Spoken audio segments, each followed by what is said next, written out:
بص هو الشكل طبعا مش احسن حاجه، وباين ان انا تعبانه، وباين الارهاق عليا وكل التفاصيل دي، بين الكرش خلاص بدأ يبان. المهم تعالوا اوريكم انا عملت ايه في الشقه. اول حاجه ان انا بدأت اركب كل حاجه زي ما كانت، زي الدريسنجات، زي النجف، زي كتير كتير كتير. تعالوا نشوف مع بعض عشان تعبت قوي في النقله دي قوي. هنا ركبت الستاير، هنا قفلت الدريسنج، بس انا عملت حاجه مختلفه.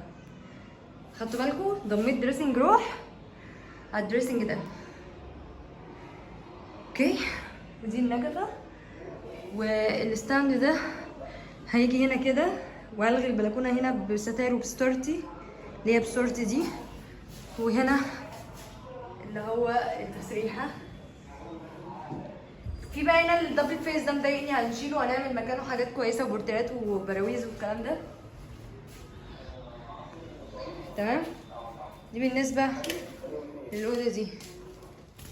بالنسبه لهنا ادي نجفه، وهنا ادي نجفه، دي اللي في الطرقه. هنا خرابه، لسه خرابه، بس علقت برضو ستار. اوكي،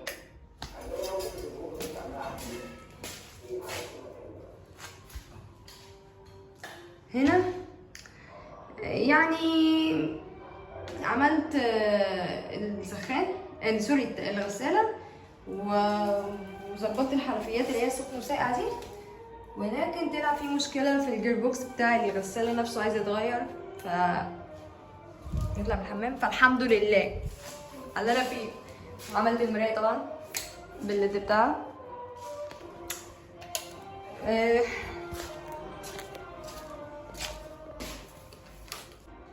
وعملت النجفة دي هنا كمان، والسرير، المرتبة طبعا الحمد لله سوديها مكان يتغسل يعني. الليد ده في الفرش هتشوفوا هيبقى فين مفاجأة. الكومود ده هيتحط في حتة عشان يتحط عليه شاشة صغننة هنا مع السجاد مع كام حاجة. هنظبط الأوضة دي تبقى للنوم فقط، مع الستارة طبعا هنا اللي عملتها عشان احط الستارة هنا. هنا بقى المطبخ ما جاش غير في المكان دوت. اي نعم زحم لي دي بس مش اشكال، ده الحل الوحيد اللي انا قدرت عليه. ولسه طبعا ده مش مكان الميكروويف ولا ده مكان الفرن، بس انا يعني في الفرش هتشوفوا حاجه تانية. استخدمت طبعا في الكام يوم دول حبه الحاجات ووسخت الحاجات دي.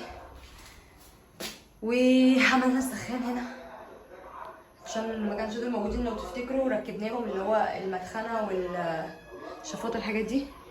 والبوتاجاز الجميل للشقيان معايا، والله العظيم كنت جايباه ب 299 جنيه من 3-4 سنين. شوفوا عايش معايا ازاي، قمر. باذن الله ربنا يكرم ونجيب احسن منه. بالمناسبه انا عامله ملوخيه والرز واستوى. الحمام طبعا ما عملناش فيه اي حاجه زي ما هو، بس ناقص الاكره دي مش موجوده عندنا. هنا طبعا بقى عملنا النجفه دي مع النجفه دي مع النجفه دي مع الستاره هناك اهي. هنا الركنه طبعا زباله محتاجه تتظبط وتتنضف وحاجتها كلها تتغسل عشان خاطر يعني زي ما انتم شايفين. ومع الفرشه تشوفوا عملنا طبعا التلفزيون. عايزه اقول لكم الدش عشان خاطر يركب راكب في الدور ال17 في السطح، برج 17 دور. فمحمد طلع 3-4 مرات المره في الحوار دوت، يعني بدأ على ايه لحد النهارده. حطيت التلاجة هنا برضو في الفرش، كل حاجه هتبان النهائي. عملنا الارضي اخيرا، فاضل الراوتر اللي زللنا عليه شركه وي بنت اللذينه دي، فاضل الفرش زي ما انتم شايفين.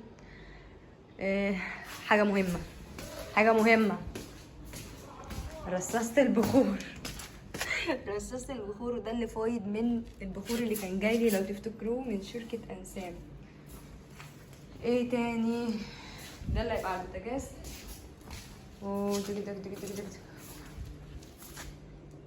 عملت من بره باب الشقه بقى فورمه صغننه كده بلمبه، فمش قادره افتح واعمل بصراحه. واخيرا اخر حاجه زي ما انتم شايفين، لفيت النور ده على البرام كده على البلكونه عشان خاطر هيدي شكل حلو مع النجيله مع كام حاجه لسه هعملها.